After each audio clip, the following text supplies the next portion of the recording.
বাহ চাচা বাহ, শেষ বয়সে পরকিয়া, হ্যাঁ কি অসম্ভব মাইরি। হাইরিয়া বিশ্বাস করেন ভাই, বউ রাখে যদি বিদেশ চলে যান, আইসা দেখবে আপনার বউ নাই। হ্যাঁ, আপনার বউ নাই, আপনার টাকা পয়সা না, আপনার কিচ্ছু নাই।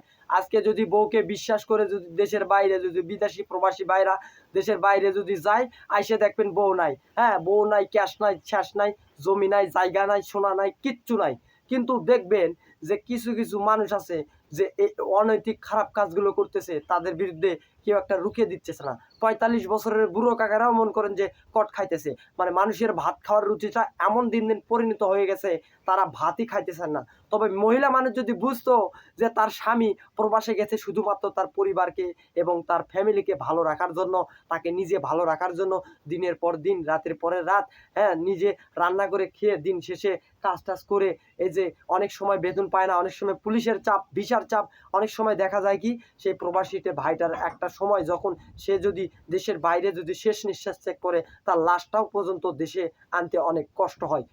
অনেকেই আনে না, তার লাশটা হচ্ছে যে ওখানেই পড়ে থাকে। কিন্তু আমার বিশ্বাস কি জানেন, প্রত্যেকটা পাড়ায় পাড়ায় প্রত্যেকটা জায়গায় জায়গায় যদি খুঁটি বাঁশ আর তল্লা বাঁশ ভাল্লো বাঁশ রেডি করা হয়, তাহলে এই প্রবাসী ভাইয়ের কিছু কিছু প্রবাসী ভাইয়ের বইরা পরকিয়া করতো না। আমি বলি, আমি একটা কথা বলি যে পরকিয়া কিন্তু ভালো না। হয়তো এই যুগে আপনি সুখ করতেছেন, কিন্তু পরকালে কিন্তু আপনি একটা পাপ ভোগ করবেন। কিন্তু সময় থাকতে ভালো হয়ে যান। কিন্তু বর্তমানে আমাদের কি চলতেছে, এমন একটা সিচুয়েশনে পরিবেশে আমরা বড় হচ্ছি। আমাদের সন্তান কি দেখবে, আমাদের পরিবেশ কি দেখবে, আমাদের সন্তান কি শিখবে, আমাদের আশেপাশে মানুষ কি শিখবে, তাদের কি ধর্ম বলতে কিচ্ছু নাই, তারা কি ভুলে গেছে তারা ইসলাম ধর্মের? কিন্তু ভুলে নাই। কিন্তু তারা দিনের পর দিন পরকিয়া পরকিয়া করেই যাচ্ছে। তাদের বিরুদ্ধে আমরা কোনো রুখে দাঁড়াচ্ছি না। আমি বাংলাদেশের সরকারকে বলতে চাই, যারা পরকিয়া করবে তাদের একটা কঠিন শাস্তির ব্যবস্থা করা হোক। এটা আমার কথা না, এটা পুরো বাংলাদেশের কথা। যারা পরকিয়া করবে তাদের বিরুদ্ধে আমরা রুখে দাঁড়াবো। এখন দেখেন সব জায়গায় এখন কট খাইতেছে, মানে কটের কি দাম। মানুষ এখন ভাত খায় না, ৭০ টাকা কেজি চাউল রেখে মানুষ হচ্ছে যে মাত্র ১৫০ টাকা হচ্ছে যে কট খায়। না, কট খাওয়া ভালো, কট খাওয়া ভালো, তবে বেশি মুরব্বী মানুষ কট না খাওয়াই ভালো। আমি বলি, যারা কট খায় তাদের টুনটুনি নাই করে দেন।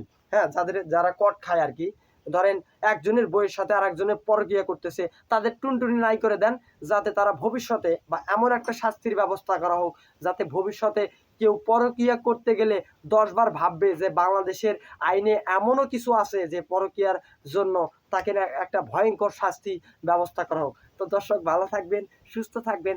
যতক্ষণ কথা বললাম ততক্ষণ হয়তো ভালোই লাগলো।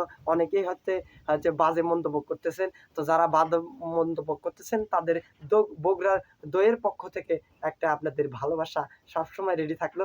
কাকু আপনাদের সবাই পাশে আছে। সুস্থ থাকবেন, ভালো থাকবেন। আজকে কিন্তু বাসি নাই।